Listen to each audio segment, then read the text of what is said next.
හරි.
වගේම මම හිතන්නේ අපි සිංහල හින්දු අලුත් අවුරුද්දේ පස්සේ පළවෙනි වතාවට මුණ ගැහෙන සිළු දෙනාටම සුබ නව වසරක් ප්‍රාර්ථනා කරනවා.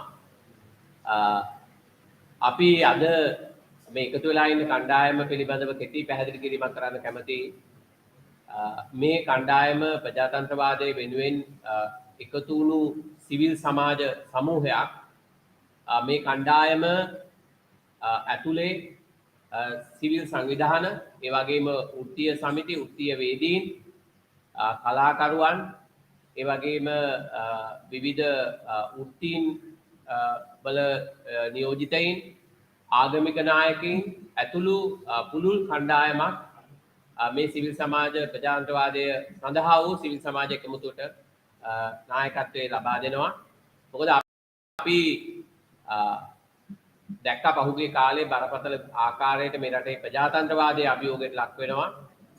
ඒ වගේම මැතිවරණ සිටියම අපෙන් ඇකිලෙමින් යනවා. මේ සියල්ලට එරෙහිව පොදු සාමූහික හඬක් නැගීම අවශ්‍යතාවය දැකපු කණ්ඩායම් තමයි මේ රට එකතු වෙලා තියෙන්නේ. අද වෙනකොට මැතිවරණ වලින් ඔබට මේ රටේ ප්‍රජාතන්ත්‍රවාදී අවකාශය, පුරවැසි නිදහස සීමා කරන විවිධ පනත් ගෙනෙමින් තිබෙනවා. ඒ නිසා තමයි අද අපි තීන්දුව කරලා තියෙන්නේ මේ සිවිල් සමාජ එකමුතුව හැටියට මේ ප්‍රතිසස්ත පනත පිළිබඳව අපේ අදහස සමාජගත කරන්න. ඒ සඳහා තමයි මේ මාධ්‍ය සාකච්ඡාවක් ඇදෙව්වේ. ඒ සඳහා එකතු වුණු මාධ්‍යවේදී සියලු දෙනාටම අපේ ස්තුතිය ප්‍රසාදය පෙන්නන්න කැමතියි. මම මුලින්ම ආරාධනා කරනවා ජයන්ත දෙයියන්තගේ මහත්මයාට මේ සම්බන්ධයෙන් ප්‍රතිසස්ත පනත පිළිබඳව මේ පනතේ පිළිබඳව ගැඹුරින් අධ්‍යයනය කරපු කෙනෙක් හැටියට එහි තිබෙන හානිකර තත්ත්වයන් සිවිල් අවකාශයේ කොයි ආකාරයකද පටු වෙන්නේ මේ පනත සම්මත වුණොත් කියන එක පිළිබඳව ඔහුගේ අදහස් දක්වන්න. එතුමාගේ අදහස් වලින් පස්සේ අපි අනිත් කීප දෙනෙක් ඊටාම කෙටි අදහස් කීපයක් මේකට එකතු කරන්න නියමිතයි. ප්‍රධාන අදහස් දැක්වීම ජයන්ත දෙයියන්තගේ මහත්මයා අපිට සිදු කරනවා. මම ජයන්ත දෙහියත්තගේ නීතිඥ. දැන් ඇත්තටම අපේ සමාජය තුළ ත්‍රස්තවාදය වැළැක්වීමේ පනත මේ වෙද්දි ක්‍රියාත්මක වෙමින් තිබෙනවා. ඒ පනත ක්‍රියාත්මක වෙන ආකාරයත්, ඒ පනතේ ප්‍රතිපාදනත් බැලුවහම ඒ පනතට එරෙහිව සමාජය තුළ ඉතාම විශාල විරෝධයක් ඉස්මතු වෙලා තිබෙනවා. ඒ නිසා සමාජයෙන් බරපතල ඉල්ලීමක් තිබුණා මේ ත්‍රස්තවාදය වැළැක්වීමේ පනත ප්‍රජාතන්ත්‍රවාදයට පටහැනි, අපේ අයිතිවාසිකම් වලට පටහැනි, මිනිසුන්ගේ මූලික නිදහසට පටහැනි. ඒ නිසා මේ පනත වහාම අහෝසි කරන්න කියලා. ඒ ඉල්ලීම එහෙම තිබියදී ත්‍රස්ත විරෝධී පනත් කෙටුම්පතක් දැන් ගෙනල්ලා තිබෙනවා මේ ආණ්ඩුව එක සම්මත කරන්න පාර්ලිමේන්තුවේ න්‍යාය පත්‍රයට ඇතුළත් කරන්න නියමිතව තිබෙනවා. මේ පනත් කෙටුම්පත කියවලා බැලුවාම අපිට පැහැදිලිව පේන්න තිබෙන කරුණක් තමයි මේ පනත් කෙටුම්පතේ තිබෙන ප්‍රතිපාදන අපේ රටේ ප්‍රජාතන්ත්‍රවාදී වපසරියට ඒ වගේම මිනිසුන්ගේ අයිතිවාසිකම් එක්ක සහ මිනිසුන්ගේ නිදහස එක්ක බරපතල විදිහට ගැටෙනවා කියන කාරණාව. දැන් ඊටාම කෙටියෙන් මූලික ප්‍රතිපාදන විතරක් විග්‍රහ කළොත් එහෙම මේ පනතේ 3 වෙනි වගන්තියේ පැහැදිලිව දක්වලා තිබෙනවා ත්‍රස්තවාදය කියන වරද මොන වගේ වරදක්ද වෙන්නේ කියලා. ඒ වගන්තිය බැලුවාම අපි දන්නවා වරදක තිබෙනවා යම් ක්‍රියාවක් හෝ නොකර ඇරීමක්, යම් ශාරීරික අංගයක් තිබෙනවා, වරදක් කරන්න හේතු වන යම් මානසික අංගයක් තිබෙනවා, ඒ කියන්නේ චේතනාවක් තිබෙනවා. එතකොට චේතනාව කොටස් 5කින් දක්වලා තිබෙනවා. ඒ චේතනාවේ අන්තර්ගත කරලා තිබෙනවා යම් ආණ්ඩුවකට බලපෑමක් කරන්න යම් ක්‍රියාවක් කිරීමට හෝ නොකර හැරීමට යම් බලපෑමක් කරනවා නම් එහෙම ඒ චේතනාවත් ත්‍රස්තවාදී චේතනාවක් ගණයට දාන්න පුළුවන් කියලා. දැන් ඕක තමයි තිබෙන ප්‍රශ්නය. මේ වගේ ඊටම පුළුල් ප්‍රතිපාදන ඇතුළත් කරලා තිබෙනවා. එතකොට ඒ සාපරාධී ක්‍රියාවේ ශාරීරික අංගයේ බැලුවොත් එහෙම ක්‍රියාව බැලුවොත් එහෙම ක්‍රියාව කොටස් 13කින් දක්වලා තිබෙනවා ඊටම දීර්ඝ වශයෙන්. දැන් බැලුවාම එවැනි ක්‍රියාවන් සම්බන්ධයෙන් විවිධ පනත් අපේ රටේ දැනටමත් ක්‍රියාත්මක වෙනවා.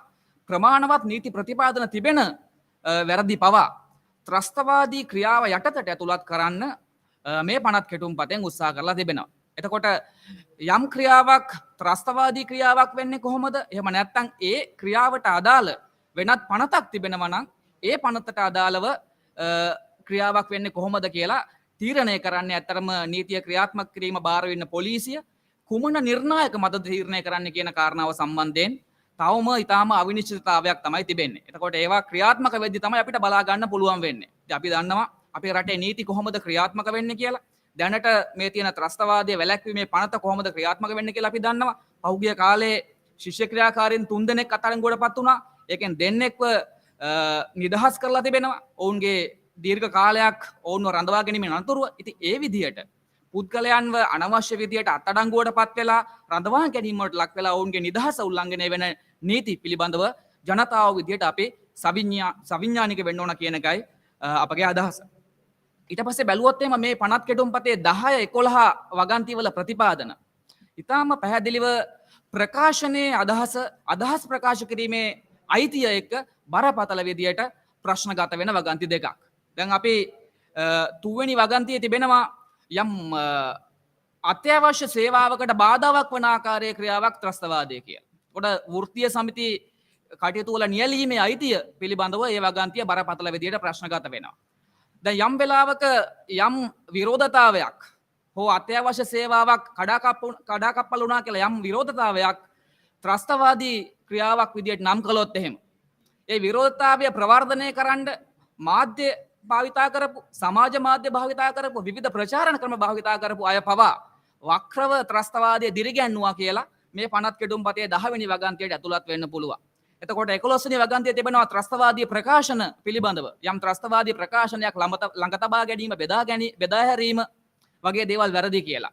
කුමන හෝ මාධ්‍යයක් පාවිච්චි කරලා විද්‍යුත් වෙන්න පුළුවන්, මුද්‍රිත වෙන්න පුළුවන්, සමාජ මාධ්‍ය වෙන්න පුළුවන්, විවිධ මාධ්‍ය පාවිච්චි කරලා එවැනි දෙයක් බෙදා හැරියොත් ළඟ තියාගත්තොත් වැරද්දක් කියලා දාලා තියෙනවා. නමුත් ත්‍රස්තවාදී ප්‍රකාශනයක් කියලා කියන්නේ මොකක්ද කියන එක සම්බන්ධයෙන් මේ පනතේ නිශ්චිත අර්ථකථනයක් ඇතුළත් කරලා නැහැ. අවස්ථාවෝචිත සාධක අනුව තමයි ඒක සලකා බැලෙන්නේ. එතකොට කවුද ඒක තීරණය කරන්නේ? පොලිසිය. අපි දන්නවා අපේ රටේ ICCPR පනත යටතේ කලා නිර්මාණ පවා වාරණයට ලක් වෙන්න නැත්නම් ඒ කලා නිර්මාණ කරපු අය පවා අත්අඩංගුවටපත් වුණා. ඉතින් එවැනි ආකාරයෙන් මේ පනතත් ක්‍රියාත්මක වුණොත් එහෙම මේ රටේ කලා නිර්මාණ පවා නැත්නම් කලාවට සම්බන්ධ විවිධ ප්‍රකාශන පවා ත්‍රස්තවාදී ක්‍රියාවක් යටතට වැටීමේ අවදානමක් තියෙනවා, ඉඩක් තිබෙනවා. ඉතින් ඒක ඊටාම බරපතල ප්‍රශ්නයක්. ඉන් පස්සේ අපි බැලුවොත් එහෙම මේ පනත් කෙටුම්පතේ අපි දන්නවා රඳවා ගැනීමේ නියෝග නිකුත් කිරීමේ බලය තිබෙන්නේ ඇත්තටම ජ්‍යෙෂ්ඨ පොලිස් අධිකාරිවරයෙකුට නැත්නම් DIG කෙනෙකුට. එතකොට ඒක කලින් තිබුණේ ආරක්ෂක ඇමතිවරයාට. අපි විශ්වාස කරන කාරණාව තමයි පුද්ගලයෙක්ගේ නිදහස රඳවා ගැනීම කියලා කියන්නේ ඔහුගේ නිදහස අහිමි කරන කාරණාවක්. ඒ පිළිබඳව තීරණය ගත යුත්තේ අධිකරණය. ඒක විධායක හෝ නැත්නම් පොලිසියේ ක්‍රියාවක් නොවිය යුතු කියන එකයි අපගේ අදහස. ඒකම අපි බැලුවොත් එහෙම මේ පනත් කෙටුම්පතේ තවත් එක විශේෂ කාරණයක් තිබෙනවා. මේක කලින් එකටත් වඩා බරපතල කාරණාවක්. යම් පුද්ගලයෙක්ව රඳවා ගැනීමේ නියෝගයක් යටතේ මහේස්ත්‍රාත්වරයෙකුට ඉදිරිපත් කළොත් ඒ මහේස්ත්‍රාත්වරයාට හැකියාව තිබෙන්නේ ඒ රඳවා ගැනීමේ නියෝගය බලාත්මක කිරීමට පමණයි. යම් අවස්ථාවක රඳවා ගැනීමේ නියෝගයක් නොමැතිව ඉදිරිපත් කළොත් ඔහු සම්බන්ධයෙන් යම් වරදක් කළ බවට මහේස්ත්‍රාත්වරයාට කරුණු අනාවරණය වෙන්නේ නැත්නම් සාක්ෂි නැත්නම් රටේ සාමාන්‍ය නීති අනුව නම් පුද්ගලයෙක් නිදහස් වෙන්න ඕන. නමුත් මේ පනත් කෙඩුම්පත යටතේ එහෙම නිදහස් වෙන්නේ නැහැ. ඔහුව අපමත මුදා හරින්න තමයි මහේස්ත්‍රාත්වරයෙකුට බලය තියෙන්නේ. දැන් බැලුවාම ඔහුව රඳව ගන්න කිසිම සාක්ෂියක් නැහැ, කිසිම කාරණාවක් නැහැ. එහෙනම් රටේ සාමාන්‍ය නීති අනුව නම් එවැනි අවස්ථාවක ඔහු නිදහස් කරන්න මහේස්ත්‍රාත්වරයාට බලයක් තියෙනවා. හැබැයි මේ පනත් කෙටුම්පත යටතේ එවැනි බලයක් ලැබෙන්නේ නැහැ. ඔහු අපමත මුදා හරින්න පමණයි බලය තිබෙන්නේ. ඒ පුද්ගලයා සම්බන්ධයෙන් තවදුරටත් විමර්ශන ක්‍රියාත්මක වෙන්න පුළුවන්. නඩු කටයුතු ඉදිරියට යනවා. එවැනි තත්ත්වයක් ඊටාම බරපතල තත්ත්වයක් විදිහට අපිට අඳුර ගන්න පුළුවන්. ඒකම අපි බැලුවොත් එහෙම මේ පනත් කෙඩුම්පතේ 61 වගන්තිය 61 වගන්තිය තිබෙනවා ඊටාම පැහැදිලිව පොලිසියට යම් යම් පුද්ගලයන්ගේ යාමේ ඊමේ අයිතිය සම්බන්ධයෙන් සීමා කරන්න පුළුවන් කියලා. ඒකේ පසුව දාලා තියෙනවා ඒකට මහේස්ත්‍රාත් අධිකරණයකින් අවසරයක් ගන්න ඕන කියලා. නමුත් අපි දන්නවා අපේ රටේ මිනිස්සුන්ට තියෙන අයිතිවාසිකම් සීමා කරන්න මේ රටේ කිසිම පාලන ආයතනයකට හැකියාවක් නැහැ. ඒක විධායකයටවත් පාර්ලිමේන්තුවට තිබෙන්නේ ඊටාම සීමා සහිතව අධිකරණයටවත් ඒ හැකියාව නැහැ. දැන් පුද්ගලයන්ගේ යාමීමේ අයිතිය සීමා කරන්න පොලිසිය කටයුතු කළොත් අධිකරණයට ගිහිල්ලා යම් නියෝගයක් ගන්න අනුමැතියක් ගන්න උත්සාහ කළොත් මේ යන්නේ ඒකපාර්ශ්විකව. දැන් යම් විරෝධතාවයක් වුණත් නතර කරන්න පුළුවන් එහෙම. එතකොට විරෝධතාවය කරන අයට මුල් අවස්ථාවේ අධිකරණයට කැඳවීමක් ලැබෙන්නේ නැහැ. හැබැයි නියෝගයක් අරගෙන නතර කිරීමේ හැකියාවක් තිබෙනවා. ඒ නිසා අපේ රැස්වීමේ අයිතිය, යාමේ ඊමේ අයිතිය උල්ලංඝනය වීමේ හැකියාවක් තිබෙනවා. ඊළඟට පැහැදිලි කරොත් මේ පනත් කෙටුම්පතේ අවසානයේ තිබෙනවා විවිධ නියම කියලා කොටසක්. පරිච්ඡේදයක් එකතු කරලා තිබෙනවා විවිධ නියම කියලා. ඒ විවිධ නියම කියන පරිච්ඡේදය කියවලා බැලුවම පේනවා මේ පරිච්ඡේදය සකස් කරලා තිබෙන්නෙම 2022 වර්ෂයේ අපි දන්නවා මේ රටේ ජනතාව දේශපාලන වශයෙන් විශාල වශයෙන් සක්‍රිය වුණා. ඔවුන් විවිධ ආකාරයෙන් විරෝධතා පැවැත්වූ ආණ්ඩුවට විරුද්ධව එවැනි තත්ත්වයන් වළක්වා ගන්න තමයි අපිට පැහැදිලිව පේන විදිහට මේ විවිධ නියම කියන පරිච්ඡේදය යටතේ ඇතුළත් කරලා තිබෙන්නේ. එතකොට 82 වගන්තිය යටතේ යම් සංවිධානයක් තහනම් කිරීමට ජනාධිපතිවරයාට බලයක් දීලා තිබෙනවා. එතකොට නියෝජ්‍ය පොලිස්පතිවරයෙක්ගේ නිර්දේශයක් යටතේ. එතකොට සංවිධානවල ක්‍රියාකාරීත්වය තහනම් කරන්න පුළුවන්, මුදල් ගලායම් තහනම් කරන්න පුළුවන්. මේ ආකාරයෙන් තහනම් කිරීමේ හැකියාව තිබෙනවා නිර්දේශයක් යටතේ. දැන් විධායක ජනාධිපති ක්‍රමය පවා අහෝසි වෙන්න කියන අහෝසි කරන්න ඕන කියන වටපිටාවක විධායක ජනාධිපතිවරයාව තවදුරටත් මේ පනත් කෙටුම්පතෙන් ශක්තිමත් කරලා තිබෙනවා. එතකොට 84 වගන්තිය යටතේ කියනවා ජනාධිපතිවරයාට අවශ්‍ය නම් ඇඳිරි නීතිය පනවන්න පුළුවන් කියලා පැය 24ක කාලයකට. අපි දන්නවා දැන් ඇඳිරි නීතිය පැනවීමේ හැකියාව තිබෙන්නේ මහජන ආරක්ෂක පනත යටතේ. එතකොට හදිසි තත්වයක් තුල දැන් මේ පනත් කෙටුම්පතෙන් උත්සාහ කරලා තිබෙනවා එවැනි හදිසි තත්වයන් පවා සාමාන්‍ය නීතිය යටතට ගෙනල්ලා දිගටම අකණ්ඩව පවත්වාගෙන යන්න. එතකොට රටම තිබෙන්නේ හදිසි තත්වයක තමයි හැමදාම. විශේෂ තත්වයන් ප්‍රකාශයට පත් කිරීමේ හැකියාවක් අවශ්‍ය වෙන්නේ නැහැ එහෙම වුණොත් එහෙම. ඊට පස්සේ 85 වගන්තිය යටතේ තිබෙනවා තහනම් ස්ථාන විදිහට යම් යම් ස්ථාන වලට ඇතුළු වීම තහනම් කරන්න පුළුවන් ජනාධිපතිවරයාට. අපි දැක්කා මේක පහුගිය කාලේ ජනාධිපතිවරයා කරන්න උත්සාහ කරා රාජ්‍ය රහස් පනත පාවිච්චි කරලා. හැබැයි ඒක නීති විරෝධී කියලා සමාජයේ ඒ පිළිබඳව ප්‍රාමාණික දැනුමක් තියෙන අය ඉතාම පැහැදිලිව ප්‍රකාශ කරා.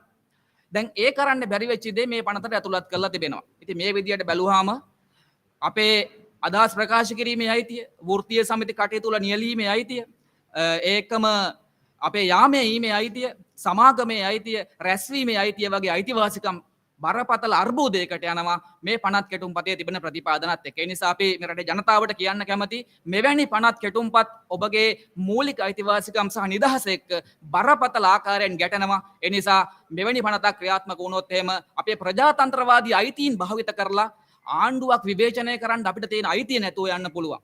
ඒ නිසා මෙවැනි පනත් කෙටුම්පත් සම්බන්ධයෙන් අපි අපේ දැඩි විරෝධය පළ කරන්න අවශ්‍යයි. ස්තුතියි. ජයන්ත දියන්තගේ මාත්‍ර සිද්ධාන්ත වෙනවා. මම කැමති සකුන්තලා කදිරකර මහත්මියට ආරාධනා කරන්න. ඊටාම කෙටියෙන් එතුමගේ අදහස එකතු කරන හැටියට.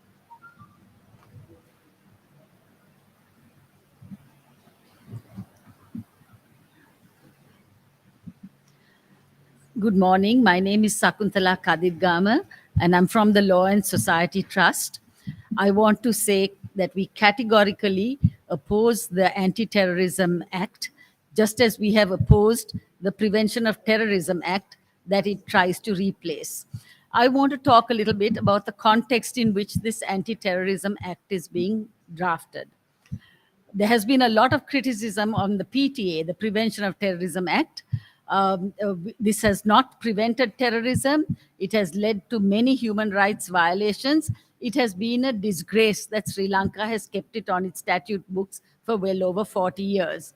We are about to disgrace ourselves even more if we pass the Anti-Terrorism Act, which has all the elements or most of the elements of the PTA, with a few additional elements which are even more dangerous. I think Jayanta has already spoken about how vague the definition of terrorism is and how we have made it possible through this bill for police officers to now really exercise sort of quasi-judicial powers in determining who is a terrorist who should be picked up. This is very arbitrary, very vague, and will lead to abuses.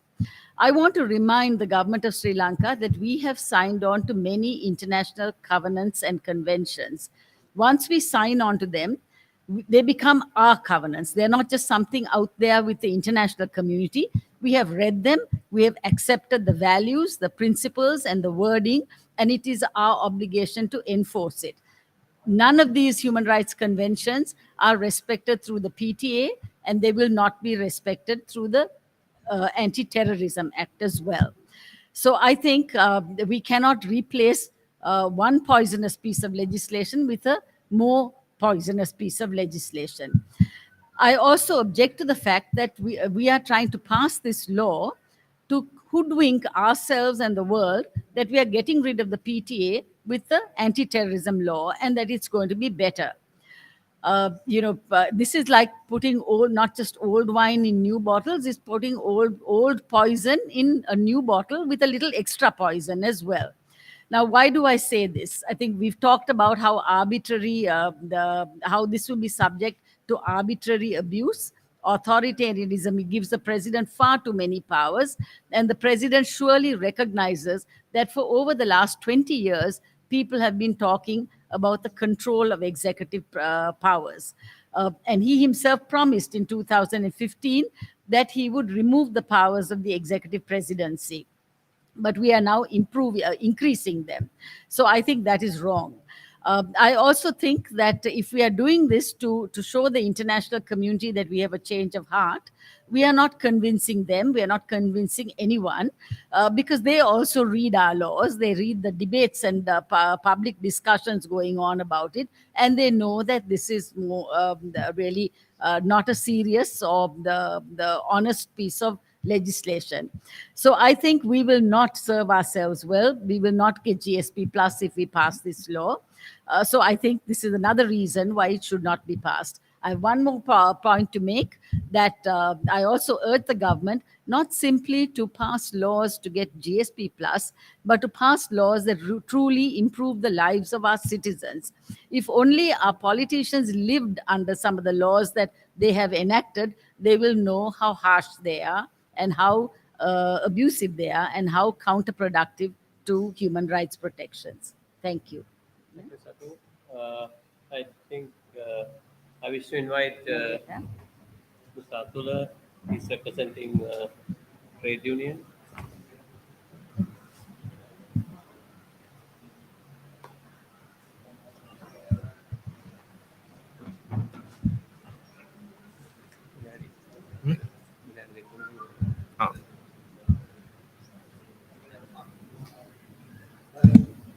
මම MDR Athula රජයේ මුද්‍රණ ශිල්පීන්ගේ සංගමයේ උපදේශක සහ ප්‍රජාතන්ත්‍රවාදී රාජ්‍ය සේවා වෘත්ති සමිති සම්මේලනයේ ලේකම්. විශේෂයෙන්ම අද වෙනකොට ඒකාධිපති ස්වරූපයක් ගනිමින් තමයි මේ ආණ්ඩුව කටයුතු කරන්නේ. මොකද එක පුද්ගලයෙක් වටා බලය තහවුරු කර ගැනීමේ ක්‍රියාවලියක් තමයි අද ආරම්භ කරලා තියෙන්නේ, විශේෂයෙන් මේ ප්‍රතිශස්ත පනත හරහා. ඒ වගේම තමයි මෙවැනි ආණ්ඩු බිහිවීමේදී විශේෂයෙන්ම අපි දකිනවා මැතිවරණ සිතියම අකුලා දමන. එහෙම නැත්නම් ප්‍රජාතන්ත්‍රවාදී අයිතිය අහිමි කරනවා. ඉතිහාසයේ අපිට හොඳට පාඩම් කියලා දීලා තියෙනවා මෙවැනි ආකාරයට මැතිවරණ සිතියම් අකුලා ගැනීමේදී ඔවුන්ට අන්ත පරාජයන්ට පත් වෙලා තියෙනවා. විශේෂයෙන්ම 1970 පත් වෙච්ච සමගි ජන ආණ්ඩුව 1977 වෙනකන් අවුරුදු දෙකකින් කල් තැවීමත් එක්ක පැවති මහජන ඡන්දයෙන් ආසන 8කට බැස්සා. ඊට පස්සේ ජේ.ආර්. ජයවර්ධන ආණ්ඩුව 1981 විශේෂයෙන්ම සංවර්ධන සභා පනත සංවර්ධන සභා ඡන්දය තිබ්බා යාපනයේ ප්‍රදේශයේ කරපු ඒ අකටයුතු විශේෂයෙන්ම ඡන්ද පෙට්ටි උස්සලා දැමීම නැත්නම් ඡන්ද වෙනත් ඡන්ද පෙට්ටිය ඇතුළත් කිරීම සඳහා කටයුතු කළා. ඒ සංවර්ධන සභා ඡන්දයෙන් ඔවුන්ට ජයග්‍රහණය කරන්න උත්සාහ කළත් යාපන ප්‍රදේශ ඔවුන්ට ලැබුණේ නැහැ. ඊට පස්සේ තමන්ගේ බලය 6න් 5ක බලයක් තිබිලත් තවදුරටත් තමන්ගේ බලය පවත්වා ගැනීම සඳහා 1982 ජනමත විචාරණය ගෙනාවා. ජනමත විචාරණය හරහා ප්‍රජාතන්ත්‍රවාදීන් අයිතීන් යම් කිසි විදියට කප්පාදුවක් වුණා. ඊට පස්සේ මොකද වුණේ? එහි ප්‍රතිඵලයක් විදියට උතුරේ සටන්කාමීන් නැගී සිටීමත් 88 89 කාලේ දකුණේ තරුණයන්ගේ නැගිටීමක් සිද්ධ වුණා. මේ ආකාරයට ඊට කටයුතු කරද්දී ඊට පසුව ඔවුන්ටත් ඡන්දයකට මුහුණ දෙන්න වෙලා අන්ත පරාජයකට පත් වෙන්න වුණා. ඒ වගේම තමයි අපි දන්නවා 2015 පාදේශ සභා ඡන්දය උපක්‍රමශීලීව කල් දැම්මා. ඒ වගේම පළාත් සභා ඡන්දය අදටත් නැහැ. හැබැයි ඔවුන්ටත් ප්‍රතිඵලයක් දුන්නා. පළාත් පාලන ඡන්දයේදී අන්ත පරාජයකට පත් වුණා. ඊට පස්සේ ඒකේ දිගුවක් ලෙස අද වෙනකොට නැවතත් පළාත් පාලන ඡන්දය කල් දාලා තියෙනවා. ඒ කල් දාලා විතරක් නෙමෙයි අධිකරණ තීන්දුවලට පවා පයින් ගසමින් තමයි සිටින්නේ. විශේෂයෙන්ම ජනාධිපතිවරයාගේ ජනාධිපති මුක්තිය පාවිච්චි කරමින්. ඒක නිසා විශේෂයෙන්ම ඔවුන්ටත් ඉදිරියේදී සිද්ධ වෙන්නේ අතීතයේ වෙච්ච විදිහට අන්ත පරාජයන් වලට පත්වීම. ඒක නිසා මහ ජනතාවගේ අයිතියට අතපොවන සෑම ආණ්ඩුවකටම සිද්ධ වෙනවා මහ ජනතාවගේ ප්‍රතික්ෂේප වීමට ලක් වෙන්න. ඒක තමයි ස්වභාවය. ඒම නිසා අද වෙනකොට මම හිතන්නේ 25 වෙනිදා ඡන්දය තියන්න තිබෙනවා. ඒක කල් දාලා තියෙනවා. ඒක දින නියමයක් නොමැතුව කල් දාලා තියෙනවා. මුදල් අමාත්‍යාංශයේ ලේකම්වරයා මහ භාණ්ඩාගාරයේ ලේකම්වරයා අධිකරණ තීන්දුවට ගරු නොකොට මුදල් ලබා නොදීම නිසා අද එම මැතිවරණයක් දින නියමයක් නැතුව කල් දාලා තියෙනවා. මෙවැනි ආකාරයට මේ ජන මතයට ඇහුම්කන් දෙන්නේ නැතුව ජනතාවගේ පරමාධිපත්‍ය අකුලමින් කටයුතු කරන මෙවැනි ආණ්ඩු සූදානම් වෙන්නේ ඒකාධිපති වේරුවෙන් දඟලන්න. ඒක හොඳටම සාක්ෂාත් වෙනවා අද වෘත්තීය සමිති. විශේෂයෙන්ම වෘත්තීය සමිති මර්ධනය කිරීම තමයි මේ ප්‍රතිසත්ත්ව පනත හරහා තියෙන්නේ. ඒ හරහා වෘත්තීය සමිති ක්‍රියාවලියම අඩපණ වෙනවා. කිසිම ඉල්ලීමක් ඉල්ලන්න හම්බ වෙන්නේ නැහැ. එහෙම තිබෙද්දි ඊයේ ජනාධිපතිවරයා විශ්වවිද්‍යාලයේ ආචාර්යවරුන්ගේ සමිති සම්මේලනයේට අභියෝගයක් කරනවා. මේ වෘත්තීය ක්‍රියාමාර්ගය අකුල ගන්න. අකුල ගත්තේ නැත්නම් දේපල පවා අහිමි කරනවායි කියන තර්ජනාත්මකව ඔහු ප්‍රකාශ කරනවා. අපි ඊටාත්ම කනගාටු වෙනවා ජනාධිපතිවරයා මේ ප්‍රශ්නේ ඇති කළේ ආචාර්යවරුද? මේ බදු ක්‍රමයේ ඇති කළේ ආචාර්යවරුද? එතකොට ආචාර්යවරු යම් කිසි විදියට ප්‍රකාශයක් කළා මේ ලක්ෂ්‍ය සීමාව වැඩි කරලා බදු යවත්තට කමක් නැහැ කියලා සාධාරණව උන් කටයුතු කතා කළා. ඒක සඳහා ඇහුම්කන් නොදී අද රටේ මහජනතාව විශ්වවිද්‍යාල ආචාර්යවරුන්ට එරෙහිව පොළඹවමින් අද ඔවුන්ව වෛරින් කාර්යයන් විදියට පත් කරමින් මේ ආණ්ඩුව සූදානම් වෙනවා දැන් ආචාර්යවරු දඩයන් කරන්න. එතකොට වෙන්නේ මේ බුද්ධිමතුන් ලංකාවේ ඉඳීද? බුද්ධිමතුන් සියලු දෙනා විදේශගත වෙයි. අන්තිමේදී වෙන්නේ අපිට ඇත්තටම උගතුන් නැති රටක් බවට මේක පරිවර්තනය කිරීම තමයි රාජපක්ෂ ආණ්ඩුවේ සූදානම. ඒ පිළිබඳව ඇත්ත වශයෙන්ම අපි කනගාටු වෙනවා. අද කැබිනට් මණ්ඩලයේ තියෙන්නේ පිට්ටනි තහනම් කරන යෝජනා තමයි ගේන්නේ. එච්චරට පල්ලෙහාට ඇවිල්ලා. අද ගෝල් පේස් පිටිය කිසිම දෙයකට ගන්න බෑ ආගමික කටයුතු වලට හැර. එහෙම නීතියක් ගෙනහලා කැබිනට් මණ්ඩලය මෙවැනි පහත් තත්ත්වයට පත් වෙන්න ඕනිද? ඒ මොකද මහජන ඒකරාශීවීම වළක්වන්න. මොකද දැන් දැඩි පීඩනයක් මේ සමාජය තුළ තියෙනවා. ඒක ඉස්මතු වෙනකොට ඒකට එරෙහිව කටයුතු කිරීම සඳහා ඊට සූදානමක් ලෙස තමයි මේ යම් යම් ස්ථාන තහනම් කරන්න.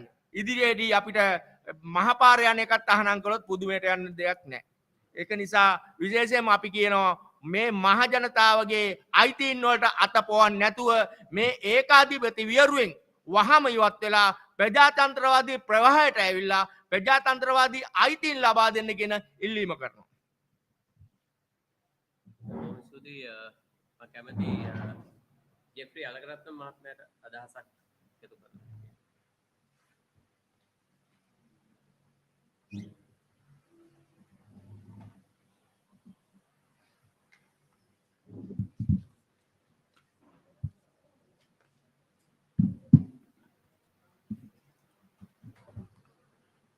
Well, considering the Anti-Terrorist Act, while it is an act that should never come into being because of many bad and anti-democratic provisions, what the fundamental question I have is, do we need an anti-terrorist law at all?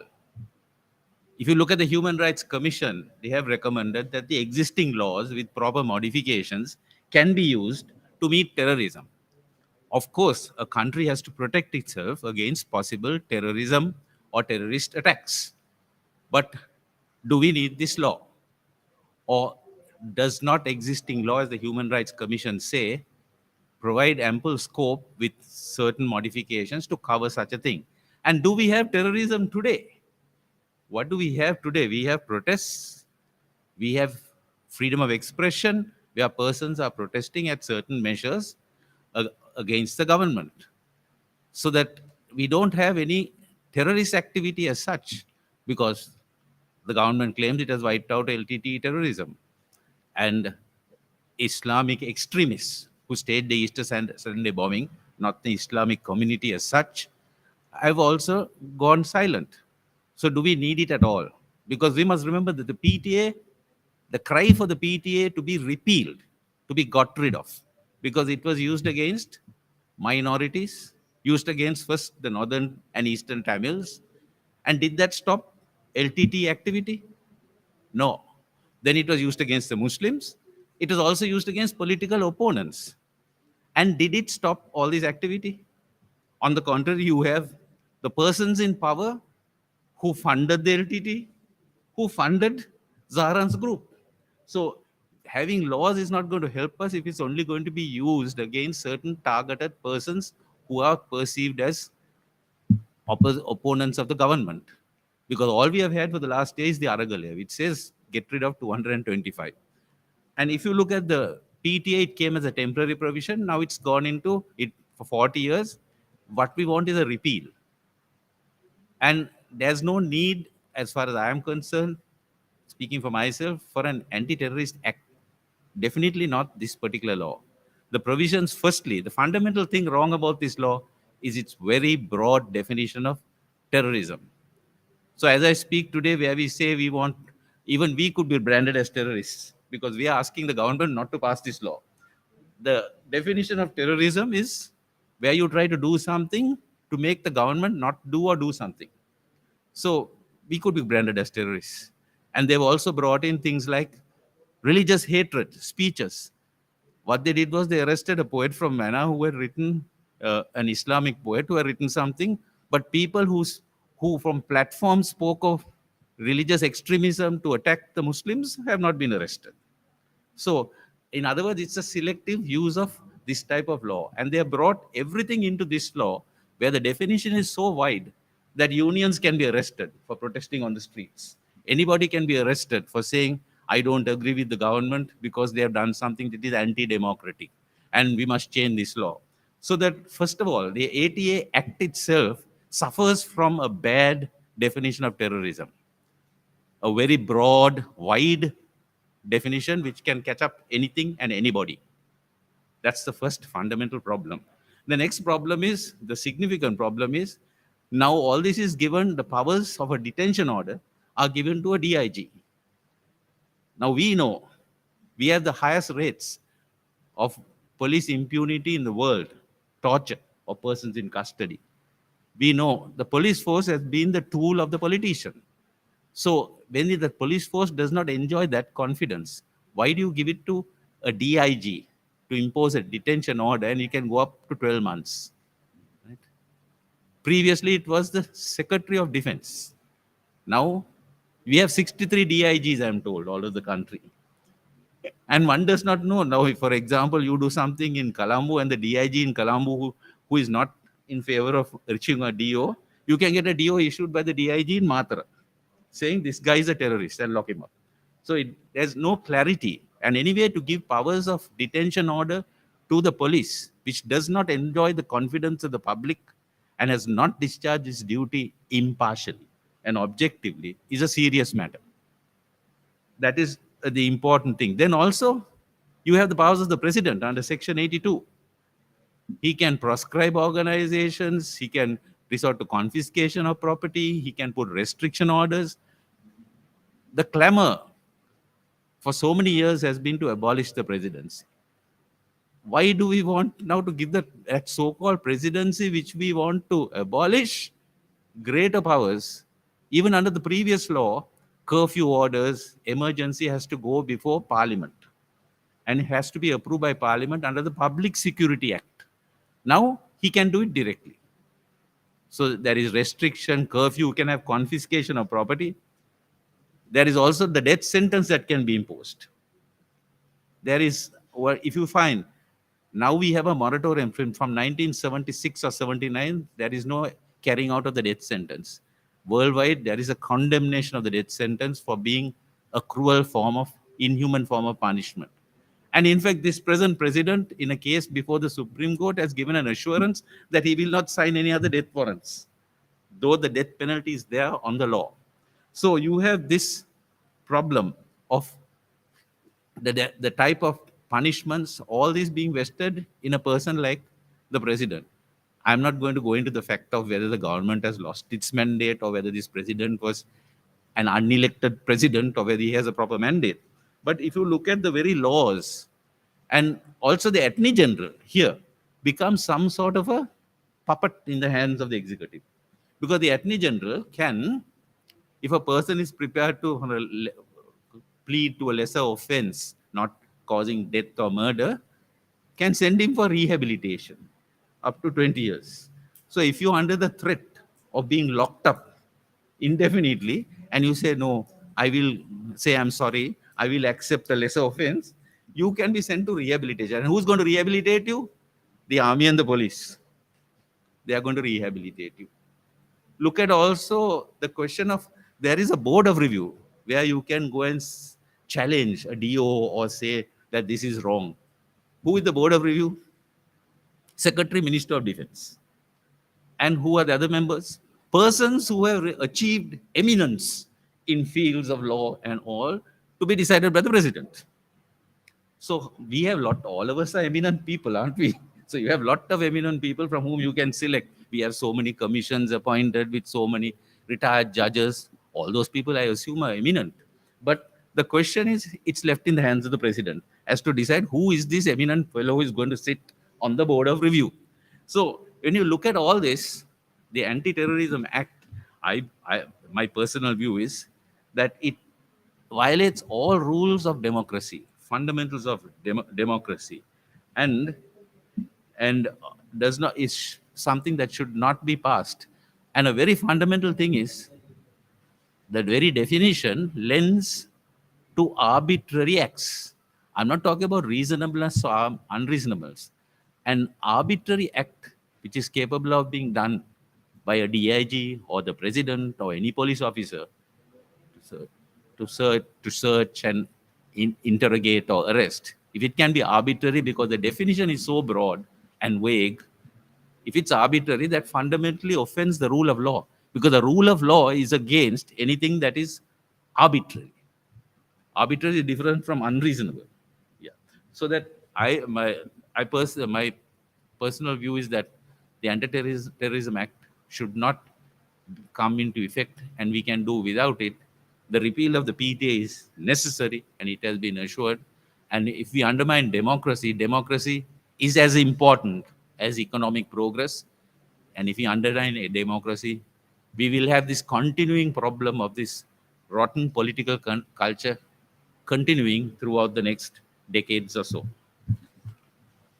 Thank you. මම දන්නවා මේ මාධ්‍ය සාකච්ඡා හුඟක් දිග වුණාම ටිකක් අමාරුයි. නමුත් අපිට වෙනස් මත කීපයක් මිතාම කෙටියෙන් හරි ගන්න සිද්ධ වෙනවා. මොකද පුළුල් පරාසයක කණ්ඩායමක් ඉන්න නිසා ඉතාම කෙටියෙන් මම කැමති විනිවිදමු කණ්ඩායම අපිට එකතු වෙලා ඉන්නේ. අය අතරම වෙනම ශේෂ්ත්‍රයක් IT ශේෂ්ත්‍රය නියෝජනය කරමින් අපිට එකතු වෙලා තියෙන්නේ. ඉතාම කෙටියෙන් අදහසක් එකතු කරලා හරි ඕකේ බොහොම ස්තුතියි රෝහණ මම සංජය කරුණාසේන විනිවිදුම සංවිධානයෙන් මම සහභාගී වෙන්නේ අපි පෙනී සිටින්නේ ප්‍රජාතන්ත්‍රවාදය ශක්තිමත් කිරීමට අපි කොහොමද තාක්ෂණය යොදා ගන්න ඕන කියන එක ගැන. එතකොට මම මේකට කරුණු දෙකක් එකතු කරන්න කැමතියි මේ සාකච්ඡාවට. පළවෙනි දේ තමයි මේ ආණ්ඩුවෙන් මේක ගැන කියන ප්‍රධාන දේ තමයි අපි මේක ගේන්නේ මහජනතාවගේ ආරක්ෂාවට කියලා. ඒක හොඳයි. ආරක්ෂාව ගැන කතා කරන එක. නමුත් මේක දිහා අපිට බලනකොට බලන්න වෙනවා දැනට තියෙන නීති දැනට තියෙන ඒ විධිවිධාන කොහොමද පාවිච්චි වෙලා තියෙන්නේ කියන දේත් අපිට සලකන්න වෙනවා. සහ කලින් අපේ නීතිඥ මහතුරු කිව්වා වගේ දැනට තියෙන නීති වලින් මේ දේ කරන්න බැරිද කියන ප්‍රශ්නේ. මොකද අපි අපේ ඉතිහාසයේ දිහාම බැලුවොත් අපි දකින්න දේ තමයි ප්‍රශ්න ආවහම ඒ ප්‍රශ්න මූලිකව කොහෙන්ද එන්නේ කියලා අපි හොයා බලනවද? රූට් කෝස් එක බලනවද? බලලා ඒ මූලික ප්‍රශ්නය විසඳනවද? එහෙම නැත්නම් ඒ ප්‍රශ්නය නිසා අපිට දැනෙන දේවල් වලට උත්තර හොයනවද? දැන් ඔහොම දෙයක් ඔහොම ක්‍රියාවලියක් අවුරුදු 75ක් තිස්සේ කරගෙන ඇවිල්ලා නෙවෙයිද අපි බෑන්ක්‍රප්ට් වෙච්ච එහෙම කඩාගෙන වැටුණු තැනකට වැටුණු රටක් උනේ. ඉතින් අපි ඒ දේම නම් නැවත මේ කරන්නේ ආර්ථිකය ගැන ඒ දේවල් කර ඇවිල්ලා මුළු රටක්ම අපි ඊටාම අමාරු තැනකට ඇදගෙන වැටුණා. දැන් සමාජීය දේවල් වලටත් අපිට පේන්නේ ඒ වගේ දේවල්ම තමයි දිගට කරගෙන යන්නේ. ප්‍රශ්නේ මුල කොහෙද? ඒක විසඳන්න මොකද්ද අපි කරන්න ඕන විද්‍යාත්මක පියවර කියන දේ බලන්නේ නැතුව මේ ඉස්මතු වෙන දේවල් මර්ධනය කරන්න යම්කිසි හේතු කාරණා ගේන බවක් තමයි අපිට පෙනී යන්නේ. ඊටත් වඩා එහාට ගිහිල්ලා පේන දේ තමයි මේවා භාවිතය දිහා අපි බැලුවාම මාත කාලේ භාවිතා වෙලා තියෙන දේ දිහා බැලුවාම මිනිස්සු යහමගට ගන්නද මේ හදන්නේ මිනිස්සුන්ගේ පලි ගන්නද මේ හදන්නේ. යහපත් සමාජයක් කියන්නේ මිනිස්සු යහමගට ගන්න සමාජයක් මිසක්කා මිනිස්සුන්ගෙන් ගුණ එක දේවල් හිතේ තියාගෙන ඉඳලා ඒවයින් මිනිස්සුන්ගෙන් පලිගන්න හදන සමාජයකට නෙමෙයි. දැන් මේ වගේ දෙයකට ආශිර්වාද කරන අනිත් අයටත් කන්නාඩි ඉස්සරහට ගිහිල්ලා හිතන්න කියලා මම කියන්නේ අන්න ඒ දේ. අපි මිනිස්සුන්ගෙන් පලිගන්න හිතනවා නම් මට ඕක ප්‍රශ්නයක් නෑ. ඕක ඔන්න එහෙ වුණාවේ. ඒකේ ප්‍රශ්න තියෙන්නේ අරයට කියලා හිතනවා නම් ඒක තමන්ගේ දිහාට එන දවසට තමන් වෙනුවෙන් කතා කරන්න කවුරුත් නැති වෙයි කියන දේත් අපි කල්පනා කරන්න ඕනේ. ඉතින් ඇයි අපි මේ ප්‍රජාතන්ත්‍රවාදය ගැන මෙච්චරම වද වෙන්නේ කියන දේ මම පැහැදිලි කරන්නත් කැමතියි.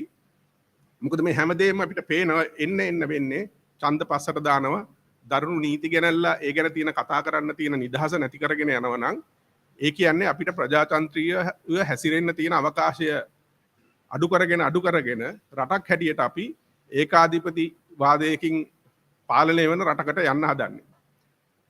ඉතින් සම්කිසි කෙනෙක් කියන්න පුළුවන් ඒක ප්‍රශ්නයක් නෑ අපිට කන්න බොන්න තියෙනවා නම් ඒක හොඳයි කියලා. නමුත් ලෝක ඉතිහාසය බැලුවාම අපිට පැහැදිලිව වෙන දේ තමයි මිනිස්සුන්ගේ සහභාගීත්වයක් නැතුව මිනිස්සුන්ගේ කැමැත්ත ගැන හැඟීමක් නැතුව ඒ ආකාරයේ ක්‍රමවේද භාවිතා කරන සියලුම රටවල් වල අන්තිමට සිද්ධ වෙලා තියෙන්නේ සමාජයේ යම්කිසි පිරිසක් සුඛෝභෝගීව ඉන්න පුළුවන් නමුත් විශාල පිරිසක් ඊටාම දුක් සහගත ආකාරයෙන් ජීවත් වෙන රටවල් බවට ඒ රටවල් පත් වෙලා තියෙන එකට ලෝක ඉතිහාසයේ සහ දැනටත් ඕන තරම් උදාහරණ තියෙනවා. එතකොට අපි කල්පනා කරන්න ඕනේ අපි ඒ වගේ මාර්ගයකට යන්න මේ රට යන්න දීලා පස්තට වෙලා ඉන්නවද? එහෙම නැත්තම් හැමෝටම සතුටෙන් ඉන්න පුළුවන් රටක් හදන්න අපි මැදිහත් වෙනවද කියන එක. එතකොට අපිට පැහැදිලිව පේන දේ තමයි ප්‍රජාතන්ත්‍රවාදී පාලන ක්‍රමයක් ඇතුලේ පමණයි ඒ හා සම්බන්ධ අපිට පැහැදිලි විශ්වාසයක් තියන්න පුළුවන්. එතකොට අපි මේ දක්වාත් ඒ මාර්ගය හරියට ආපු නැති බව අපිට පේනවා මේ රට දැන් තත් වෙලා තියෙන තත්ත්වය හැටියට. ඊට අමතරව ගන්න ක්‍රියාමාර්ග මේ වගේ නීති මගින් ගන්න ක්‍රියාමාර්ගවලුත් අපිට පේනවා අපි තාමත් යන්නේ ඒ පාරමයි කියන එක. ඉතින් ඒකින්ද මම හැමෝගෙම ඉල්ලීමක් කරන්නේ මේකට අපි මැදිහත් වෙන්න ඕනේ. මේ පාරේ යන්නේ නැතුව මේ රට හරි පාරට ගන්න අපි හැමෝම ඉදිරිපත් වෙන්න ඕනේ කියන එක. නිශාන්ත මහත්තයා ඉතාම කෙටියෙන් විනාඩි 2කින් ඉවර කරනවා නම් කැමතියි. Thank you. සිල් දෙනාටම සුබ උදෑසනක්. මම හිතන්නේ අපේ නීතිඥ මහත්වරු මේ ත්‍රස්ත විරෝධී පනතේ තියෙන භයානකම ඉතා හොඳින් පැහැදිලි කළා. ඒ නිසා අපි එතනට යන්නේ නැතුව හිතුවොතින් ප්‍රජාතන්ත්‍රවාදී රටක ප්‍රජාතන්ත්‍රවාදයේ සුරක්ෂිත විය යුතු තැනක ඒ සමාජයක මූලික වශයෙන් පුරවැසියෝ, සිවිල් සමාජය, බහුජන සංවිධාන, වෘත්තීය සමිති සහ ප්‍රජාවට ඉඩක් තියෙනවා, අවස්ථාවක් තියෙනවා රාජ්‍ය ක්‍රියාකාරීත්වය කෙරේ ප්‍රශ්න කරන්න. ඒ වගේ මේ ජනතාවට එකතු වෙන්න. ඒ වගේ උන්ගේ ප්‍රකාශනයන් කරන්න. ඒ වගේ මේ සම්බන්ධ තමන්ගේ විරෝධය පළ කරන්න. එතකොට මේ ප්‍රජාතන්ත්‍රවාදයේ නාමයෙන් අපේ රටේ පාලකයෝ මේ මොහොතේ මේ ත්‍රස්ත විරෝධී පනත හරහා ඒ සාමාන්‍ය ජනතාවගේ විරෝධය, සාමාන්‍ය ජනතාවගේ සාමකාමී එකතු වීම, අදහස් ප්‍රකාශනය ත්‍රස්තවාදී ක්‍රියාවක් ලෙස දකිමින් ඒ සඳහා තියෙන නීතිමය ප්‍රතිපාදන පාවිච්චි කරමින් එවැන්නකට තියෙන ඉඩ මග හසුරවන දරුණු පනතක් විදියට තමයි අපි මේක දකින්නේ. ඒ නිසා මේ මොහොතේ අපි විධායක එවගේ අධිකාර අමාත්‍යතුමා ඇතුළු සියලුම ව්‍යවස්ථාදායකේ නියෝජිතයන් ඉල්ලා සිටින්නේ මෙවැනි පනතක් ගෙනල්ලා ජනතාවට තිබෙන ප්‍රජාතන්ත්‍රවාදී අයිතිය නැති කරන්න එපා. දැනටමත් ඔබ මේ රටේ මැතිවරණ කල් දමමින් වෙනත් ප්‍රජාතන්ත්‍රවාදී ක්‍රමයේ මිනිස්සුන්ට අදහස් ඉදිරිපත් කරන අවස්ථා අහුරමින් ඒ සියල්ල කරන අතර මෙවැනි පනතකින් ඉතාම දැඩි බලපෑමක් සිද්ධ වෙනවා. ඒ නිසා අපි දැඩිව ඉල්ලා සිටින මේ සංවිධාන සියල්ල එකමුතුව මේ මොහොතේ ඉල්ලා සිටින්නේ එවැන්නකට යන්න එපා. ප්‍රජාතන්ත්‍රවාද ආරක්ෂා කරමු. ප්‍රජාතන්ත්‍රවාද සුරක්ෂිත කියන ඔබේ වගකීමයි කියන අදහසයි මේ වෙලාවේ අපි මතක් කර සිටින්නේ. බොහොම ස්තුතියි. මම නිශාන්ත ප්‍රීතිරාජ්, දේශෝදය ව්‍යාපාරයේ ජාතික සංවිධායක.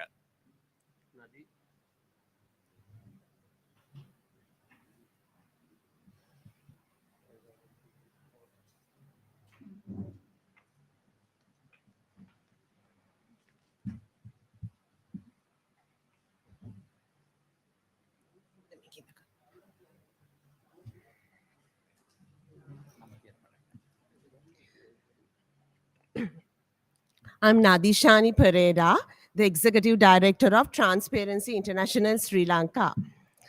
I think my colleagues here explained very well the nature of this proposed anti-terrorism bill. It is clear that these provisions have been made not really to target and penalize or prevent acts of terrorism, but rather to confer a broad range of power well above already what the executive has, to basically curtail civic space, curtail all types of democratic rights that we essentially need. Now, this bill is being proposed in a context where the country has faced a bankruptcy, and people from all walks of life in this country came together last year, linking the economic crisis and bankruptcy with the governance, saying that there was a governance issue, it was the entrenched corruption, lack of accountability, and the wrong decisions and mismanagement of economy that led to the crisis. And it is widely accepted. There is even the government or no party says that there is no corruption. In fact, the IMF agreement highlights the importance of ensuring critical anti-corruption reform in order to actually recover from where we are. Now, it is essential, therefore, that at this time for the country, we need to be able to have a context where the people need to be able to hold the government, the public officials accountable for every act they do right now to bring the country back to where it needs to be, to recover the economy. Every dollar we are getting right now is so precious for us. People are dying, people are suffering because without having access to their basic needs, country is suffering, and every decision that the government will take is critical. And it is normal that when you have power, when there are no checks and balances, or if people cannot seek clarity, ask information, or hold the parties accountable, then the capacity, the prevalence of abuse will be there. In fact, it is as long as if these international or financial institutions or our international community that is promising essential critical support for us right now, if they want to see that actually the expected benefit comes from the precious public money that they are giving to our nations, then they have to ensure that the people of Sri Lanka, including citizens, trade unions, activists, civil society, media, they need to have the kind of environment where they can question the decisions of the government. They can seek information, the right to information. They can protest when decisions are not being taken for the best interest of the country and the people. Now, what this act seeks to do is to take away that space. In fact, take away in the most harsh possible way. Take away by creating a chilling effect that you can be arrested, you can be detained by just a police officer simply for questioning these things, simply for expressing your opposition to the decisions of the government. Now, this is the opposite of what the environment needs to be if this country has to recover from an economic point of view. Now, it is an illusion to think that we can achieve the economic goal while compromising or taking away democratic space or the rights of people. It does not stand. It's not reality. I mean, it is understood that the country is in a situation of kleptocracy, and these kind of tactics are like seems very common. You see this like textbook type tactics that are done by corrupt people to ensure their power, is to ensure that people can't question. You scare people away. So this is our concern. We call upon the opposition parties, all political parties, legislators, do not think that you will not be affected by this. Your ability to dissent, in fact, your duty to dissent and to question government and to seek accountability will be threatened. We call upon all citizens, including business community, to stand strong to oppose this very blatant move to dismantle whatever the democracy we have. In fact, we see a very harsh regrettable democratic deficit that's happening in the country, and this is only going to intensify it. So we call upon the government to actually not go forward with this, and actually to uphold the international standards that it is saying that it will, because actually this act goes against all international standards. A good criminal law needs to be narrow and specific, so that actually the judiciary or the lawyers can identify the wrongdoer. In fact, what this does is you make it so broad, and you take away that entire presumption of innocence. So this is where this is what I feel, and we asking our government and all parties that are looking at the recovery of this country to consider, to take note of this bill and to actually retract on this. Thank you.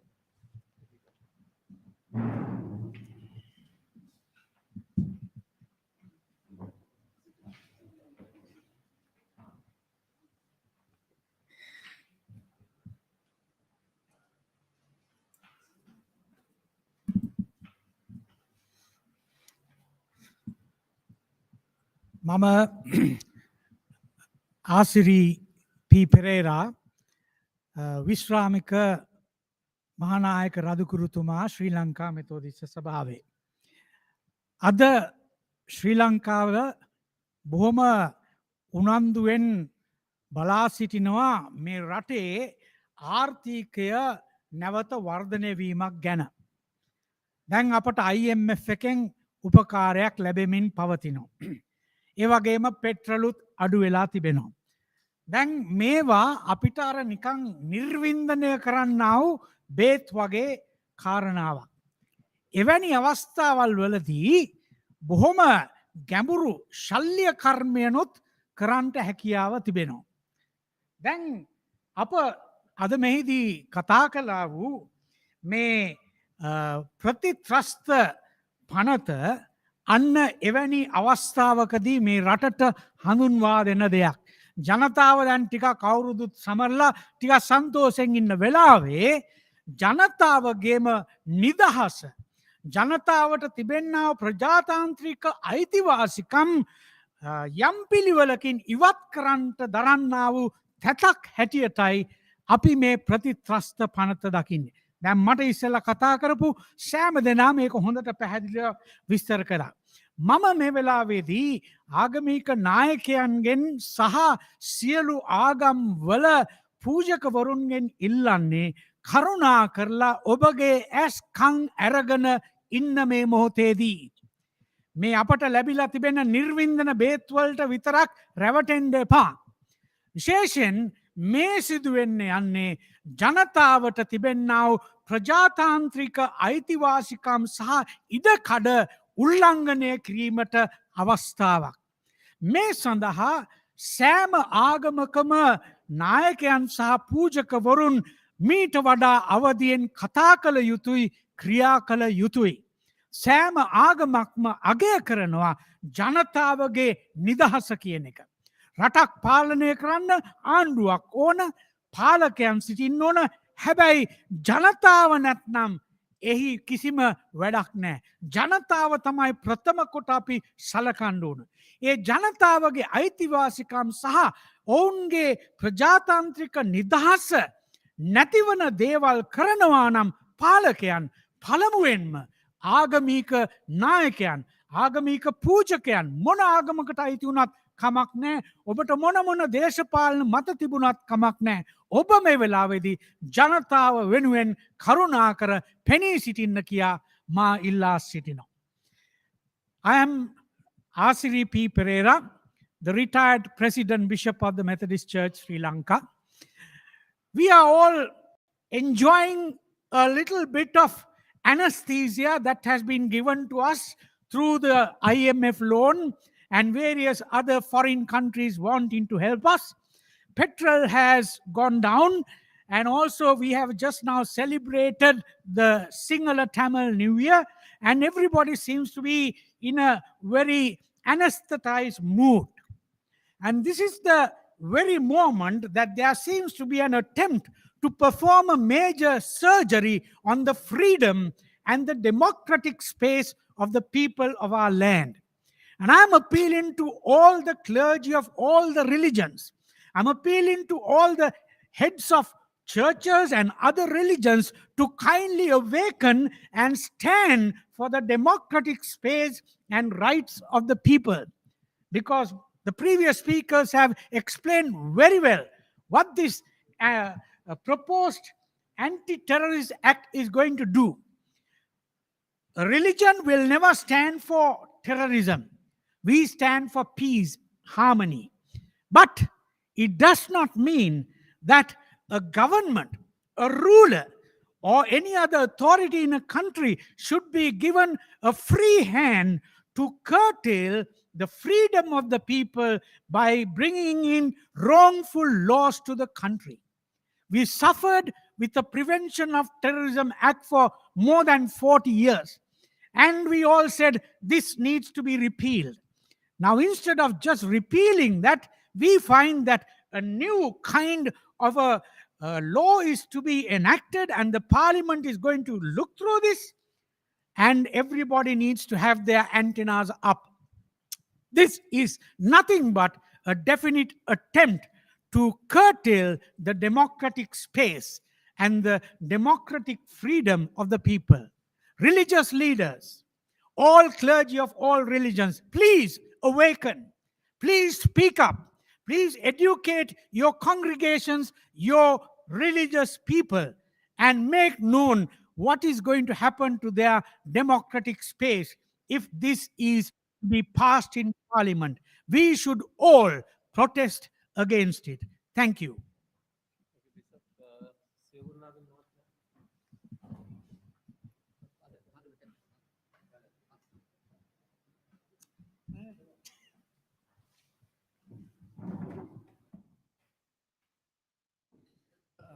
வணக்கம். குறிப்பாக ஜனநாயகத்திற்கான civil சமூக கூட்டமைப்பின் சார்பில்தான் இந்த பத்திரிகையாளர் மாநாட்டை நாங்கள் நடத்தி கொண்டிருக்கின்றோம். குறிப்பாக பயங்கரவாத தடை சட்டம் எல்லோரும் அறிந்த வகையிலே 1979ஆம் ஆண்டு நிறைவேற்றப்பட்டது ஒரு தற்காலிக சட்டமாக. ஆனால் 40 ஆண்டுகளுக்கு மேலாக இந்த சட்டம் நடைமுறையில் இருந்தது. ஆனால் முழுமையாக பயங்கரவாதத்தை இந்த நாட்டில் இருந்து ஒழிக்க முடியவில்லை. இப்போது பயங்கரவாத எதிர்ப்பு சட்டம் என்ற ஒரு சட்டத்தை அவர்கள் பாராளுமன்றத்தில் கொண்டு வர இருக்கின்றார்கள். இந்த சிவில் சமூக கூட்டமைப்பு என்ற வகையிலே, ஜனநாயகத்திற்காக செயற்படுகின்ற அமைப்பு என்ற வகையிலே இதனை நாங்கள் வன்மையாக எதிர்க்கின்றோம். ஏனெனில் மனிதர்களுடைய அடிப்படை சுதந்திரங்கள், ஒன்று கூடும் சுதந்திரம், பேசுவதற்கான சுதந்திரம், எழுதுவதற்கான சுதந்திரம், எதிர்ப்பு தெரிவிப்பதற்கான சுதந்திரம் என்ற பல்வேறு சுதந்திரங்களையும் இந்த சட்டவாக்கம் முற்றும் அகற்றி விடுகின்ற ஒரு சூழ்நிலையில் தான் வாழ்ந்து கொண்டிருக்கின்றோம். எனவே இந்த சட்டத்தை நாங்கள் மீண்டும் எதிர்ப்பு தெரிவிக்கின்றோம் என்பதை வன்மையாக இங்கு குறிப்பிட விரும்புகின்றேன். உதாரணமாக மனித உரிமைகள் என்று சொல்கின்ற போது ஒன்று கூடும் சுதந்திரமும் தங்களுடைய கருத்துக்களை தெரிவிக்கின்ற சுதந்திரமும் அடிப்படை சுதந்திரங்களாக கருதப்படுகின்றன. ஆகவே இந்த பயங்கரவாத தடை சட்டத்தின் ஊடாக அந்த உரிமைகள் மறுக்கப்பட்டன. இப்போது பயங்கரவாத எதிர்ப்பு சட்டத்தின் ஊடாக மேலும் அந்த உரிமைகள் மறுக்கப்படுகின்ற, பறிக்கப்படுகின்ற ஒரு சூழ்நிலை இருக்கிறது. ஒரு போலீஸ் மூத்த உத்தியோகத்தர் முன்னிலையிலே மேற்கொள்ளப்படுகின்ற ஒரு கட்டளையின் பிரகாரம் 12 மாதங்களுக்கு மேற்பட்ட காலம் ஒரு நபரை வைத்திருக்க முடியும் பாதுகாவலிலே. ஆகவே இது ஒரு பெரிய பாரதூரமான பிரச்சனை. அண்மையில் கூட நீங்கள் எல்லோரும் அறிந்த வகையிலே 3 பேர் கிட்டத்தட்ட 14 ஆண்டுகள் தடுப்பு காவலில் இருந்து விடுவிக்கப்பட்டிருக்கின்றார்கள். ஆகவே இந்த சட்டம் எந்த வகையிலும் துஷ்பிரயோகத்திற்கு ஆளாகக்கூடிய ஒரு சட்டமாக இருக்கின்றது.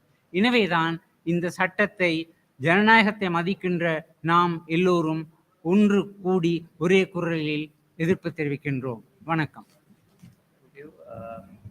අවසාන අදහස් දැක්වීමට මම කැමති පරපුර කණ්ඩායමට අපිට ඉදිරි වෙන තරුණ කණ්ඩායමට.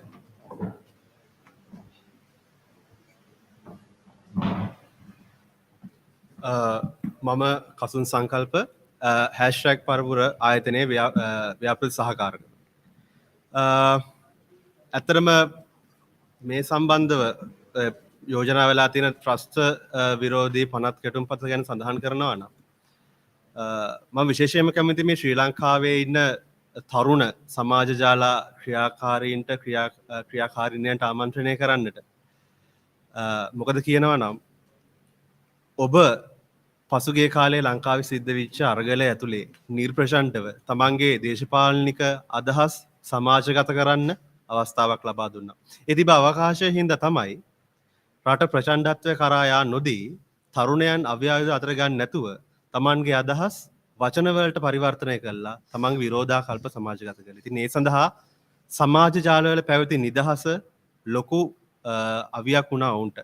නමුත් මේ යෝජනා කරලා තියෙන පනත් කෙටුම්පතේ, ත්‍රස්ත විරෝධී පනත් කෙටුම්පත ඇතුලේ සඳහන් වෙලා තියෙන ප්‍රතිපාදන අනුව, විශේෂයෙන්ම 10 වෙනි වගන්තිය 11 වෙනි වගන්තියේ තියෙන ප්‍රතිපාදන අනුව සහෝදර සහෝදරයනි, ඔබ සිදු කරන ආණ්ඩු විරෝධී ප්‍රකාශනයක් නැත්නම් දේශපාලන පක්ෂයක් කෙරෙහි පවත් ඔබ විසින් ඉදිරිපත් කරන්නා වූ යම්කිසි විරෝධයක් වේ නම් නැත්නම් යම්කිසි පනතක් ක්‍රියාවට නංවන්න එපා, ජනතාවගේ ආයතීන් උල්ලංඝනය කරන්න එපා කියලා රජයට කරන යම්කිසි බලකිරීමක් ත්‍රස්තවාදී ක්‍රියාවක් වශයෙන් සලකලා ඔබවත් ඒ වගේම මාවත් ත්‍රස්තවාදී කිරීමේ අවකාශය නිර්මාණය වෙලා තියෙනවා. මතක තියාගන්න ආණ්ඩුක්‍රම ව්‍යවස්ථාවේ සඳහන් වෙලා තියෙන මූලිකම අයිතිවාසිකමක් තමයි භාෂණය සහ ප්‍රකාශනයේ නිදහස.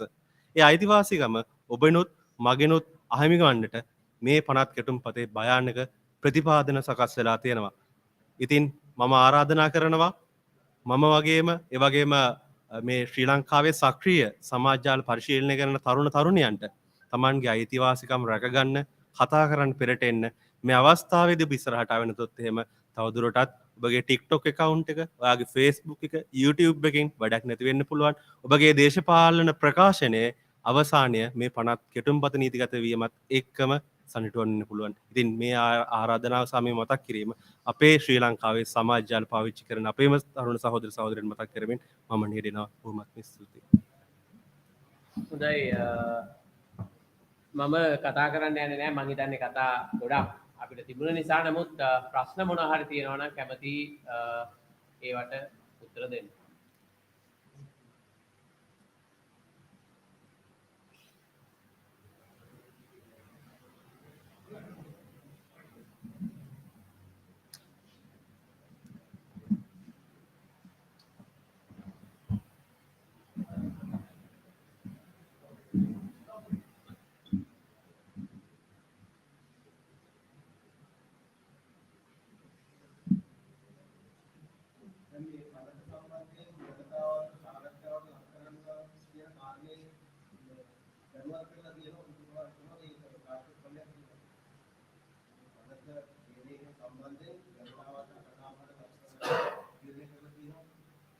ඔව් නමුත් දැනටමත් ආණ්ඩුව තීන්දුව කරලා තියෙන බව තමයි වාර්තා වෙන්නේ 25 වෙනිදා මේක පාර්ලිමේන්තුවට ගෙන එන්න. ඒතර පාර්ලිමේන්තුවට ගෙනාවට පස්සේ පාර්ලිමේන්තු මන්ත්‍රීවරු අතේ තමයි මේ පනත සංශෝධනය කරනවද එහෙම නැත්නම් මේ විදිහටම සම්මත කරනවද කියන කාරණේ තීන්දුව වෙන්නේ. ඒ වගේම මේ සම්බන්ධයෙන් තියෙන අධිකරණ ක්‍රියාමාර්ග හරහා අධිකරණයේදී මෙහි තියෙන කාරණා පිළිබඳව ඇතිවන විරෝධයන් සැලකිල්ලට අරගෙන අධිකරණයෙන් සමහර කාරණා ඉවත් කරන්න පුළුවන්. හැබැයි මූලික වශයෙන් අපි දන්නවා අධිකරණ ක්‍රියාවලියේදී සමස්තය අරගෙන ඒක මහජන අවකාශය ඇකිලෙනවද නැද්ද කියන කාරණා නෙමෙයි බලන්නේ. නිශ්චිත කාරණා දිහා බලලා ඒක ව්‍යවස්ථාවත් එක්ක ගැටෙනවද කියන කාරණේ තමයි මූලික වශයෙන් බැලීමක් සිද්ධ වෙන්නේ. නිසා මේ පිළිබඳව මහජනයාට අදහස් දක්වන්නට තියෙන ඉඩකඩ මෙවැනි බරපතලක් සම්බන්ධයෙන් මීට වඩා පුළුල් ලෙස විවර කරන්නට අවශ්‍යයි. සම්බන්ධව සමාජ කතිකාවක් නිර්මාණය කර ජනතාවට කාලය ලබා දීම අවශ්‍යයි. මොකද මේ නීති එන්නේ පාලකයාගේ අසමත් භාවනාවේ තමයි පාලකයෝ සාර්ථක නම් මේ දක්වා පාලකයෝ මේ රට කළමනාකරණය කරපු ආකාරයේ සාර්ථක නම් මේ රටේ උද්ඝෝෂණ පෙළපාලි වෘත්තීය අරගල පෙළ ගැහෙන්නේ නැහැ. වෘත්තීය අරගල වැඩි අසාර්ථකයි කියන එක. සිවිල් සමාජයේ වැඩිපුර මේක අසාර්ථකයි කියන එක. නිසා පාලකයන් තමන්ගේ අසාර්ථක භාවය සමාජයේ කතාවට නැත්නම් කතිකාවට ගේන කණ්ඩායම් කරන තමයි මේ නීති ගෙනමින් තිබෙන්නේ. එක පැත්තකින් මේ ක්‍රියාවලියෙන් පේන්නේ ආණ්ඩුව ජන මතයට ඇහුම්කන් දෙන්න. දැන් ඔබ අහපු ප්‍රශ්නේ මේ ජනතාවට මේ පිළිබඳව සාකච්ඡා කරන්න ඉඩකඩ දෙනවද කියලා. හැබැයි ආණ්ඩුව මේ නීති වලින් ගේන්න හදන්නෙම මහජනයාට ආණ්ඩු ගෙනියන ක්‍රියාමාර්ග පිළිබඳව සාකච්ඡා කරන්න, සංවාද කරන්න, විරෝධය දක්වන්න තියෙන නීති අහිමි කිරීමක් තමයි මේ ක්‍රියාවලිය හරහා සිද්ධ වෙන්නේ. අනත මේ ආකාරයට සම්මත වුණොත් ඔබටයි මටයි අනාගතයේදී මේ මාධ්‍ය සාකච්ඡා මේ විදිහට තියන්න පුළුවන් වෙන්නේ නැහැ.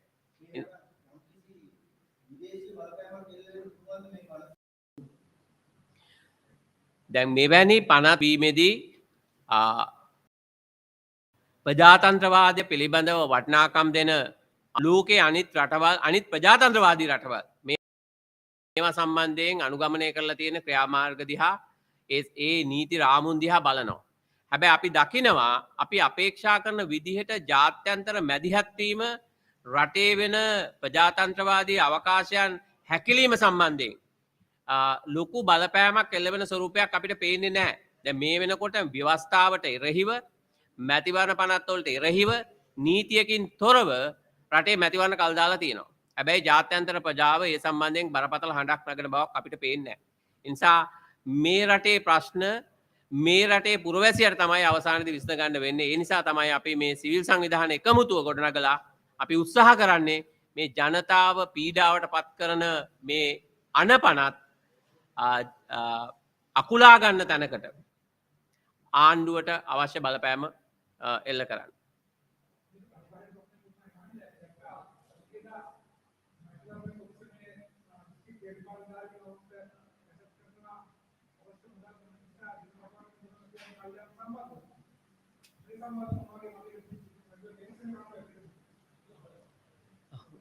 මං හිතන්නේ ලංකාවේ මැතිවරණ මේ වෙනකොට විහිළුවක් බවට පත් වෙලා තියෙනවා.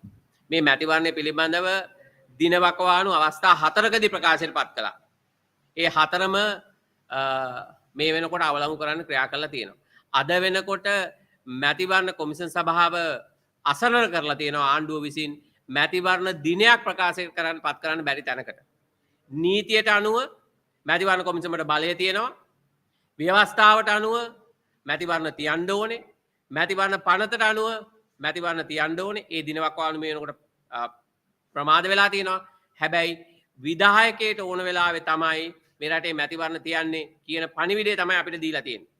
විධායකයට ඕන විදිහට තමයි තීන්දුව කරන්නේ. පළාත් පාලන ඡන්ද විමසීමද තියන්නේ, පාර්ලිමේන්තු ඡන්ද විමසීමද තියන්නේ, එහෙම නැත්නම් පළාත් සභාවද තියන්නේ කියලා. ඒ නිසා පාලකයාට ඕන විදිහට මේ රට හසුරවන ස්වරූපයක් තමයි අපි දකින්නේ. අපි දන්නවා රට ආර්ථික අර්බුදයකට ගිහිල්ලා තියෙන්නේ. ඒ නිසා ආර්ථික අර්බුදය ගොඩනගා ගැනීම සඳහා සියලු දෙනා ආණ්ඩුවට සහාය දෙන්න ඕනේ. හැබැයි අපි අමතක කරන්න හොඳ නෑ මේ ආර්ථික අර්බුදය අපි නිර්මාණය කරපු එකක් නෙමෙයි. පුරවැසිය නිර්මාණය කරපු එකක් නෙමෙයි. ආණ්ඩු විසින්ම පාලකයෝ විසින්ම මේ රටේ පොහොර අර්බුදයක් හැදුවා. දැන් ඒගොල්ලෝ ඒකට උත්තර හොයනවා. පාලකයෝ විසින්ම මේ රටේ තෙල් අර්බුදයක් හැදුවා. දැන් ඒගොල්ලෝ ඒකට උත්තර හොයනවා. පාලකයෝ විසින්ම මේ රටේ ගෑස් අර්බුදයක් හැදුවා. දැන් ඒගොල්ලෝ ඒකට උත්තර හොයනවා. එතකොට ඒගොල්ලන්ට කියන්න අයිතියක් නැහැ. අපි උඹලගේ ප්‍රශ්න වලට උත්තර හොයනවා. ඒ නිසා අපිට ඕන විදිහට රට පාලනය කරන්න ඉඩ දීපල්ලා කියලා. මොකද ඒ අය විසින්ම තමයි ඒ ඔවුන්ගේ කළමනාකරණයේ දුර්වලතාවය නිසා තමයි මේ තත්ත්වය ඇති වෙලා තියෙන්නේ. ඒවට එරෙහිව මිනිස්සු පෙළ ගැහෙනකොට ඒවා පාලනය කරන්න තමයි මේ ප්‍රතිත්‍රස්ත පනත වගේ පනත් ලංකාවට ගේන්න පාලකයෝ ක්‍රියා කරමින් තිබෙන්නේ.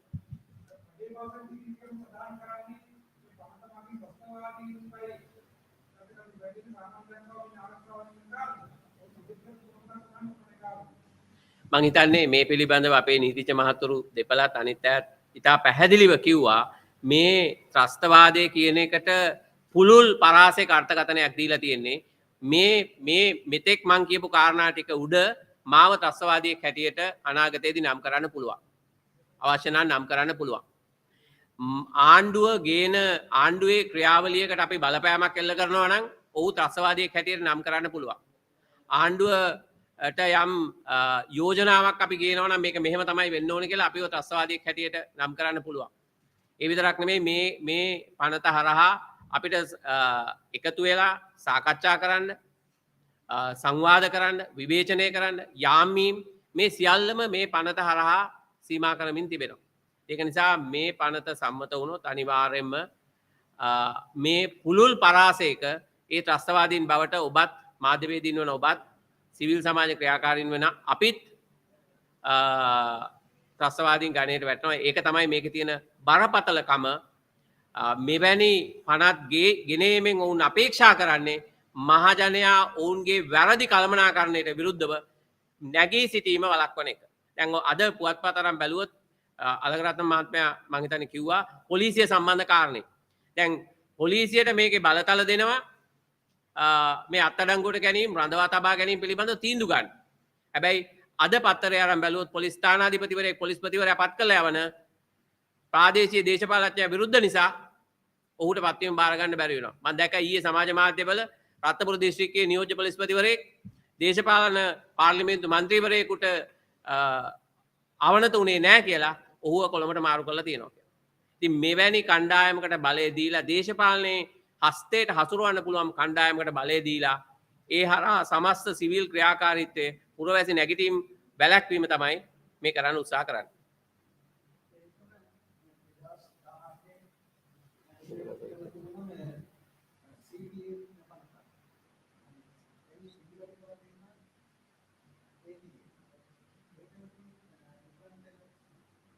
ඒක ගැන anybody can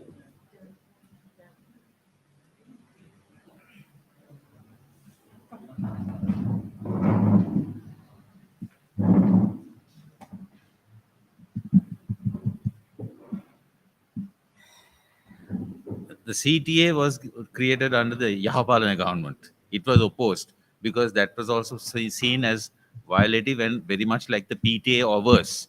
But the ATA today is wider, the definition of terrorism, and gives powers to the executive president to confiscate property, to proscribe organizations, proscribe anybody, and also to impose certain not only confiscation, restriction orders, rehabilitation. Remember, rehabilitation was something they brought a bill, Supreme Court shut it down. And the same president brought 2 emergency rules where the Supreme Court gave leave. This same president prohibited uh, prohibited certain high securities areas, which was invalid. Now all those powers are being brought by the ATA, which was not under the CTA. So the ATA is worse than the CTA. And so there are a lot of, the definition is wider, powers given to the president, and under the ATA, the DIG is also getting powers. The police is having wider powers. And the board of review is also appointed by the president and the secretary of the minister. So that the whole thing ultimately will be controlled by the president.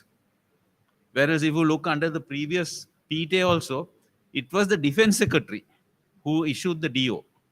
And the defense secretary could be taken to courts, though there was immunity. Because you remember there was the Mark Fernando judgment, which said, even if the president is immune, if the act is wrong, you can challenge the person who's doing the act. Like the ඵලයක case where they took Dayananda de Silva when Chandrika postponed the elections. So you can't sue Chandrika, but now the president is given direct powers. And also he can make applications to the High Court under this new law for to get certain people arrested or for certain powers. What is the High Court judge going to? President is coming and making an application. Where do you have that situation? So all these are new features in the ATA which are worse than the CTA and definitely worse than the PTA. But the fundamental thing is the definition is the broadest definition, which cannot stand. On that definition alone, the act is bad. වෙන මොකුත් ප්‍රශ්න නැත්නම් අපිට අවසන් කරන්න පුළුවන්. එහෙනම් සියලු දෙනාටම අපි සිවිල් සමාජ සාමූහික හැටියට සුසන්ත වෙනවා. මම හිතන්නේ දිගම මාධ්‍ය සාකච්ඡාව අපි පැය විනාඩි 20ක් විතර කාලයක් ගත වුණා. ඉතින් කණ්ඩායමක් එකතු වෙනකොට සභාවේ එහෙමයි. තේ ලෑස්ති කරලා තියෙන විදිහට ඒකුත් දීලා යන්න පුළුවන්.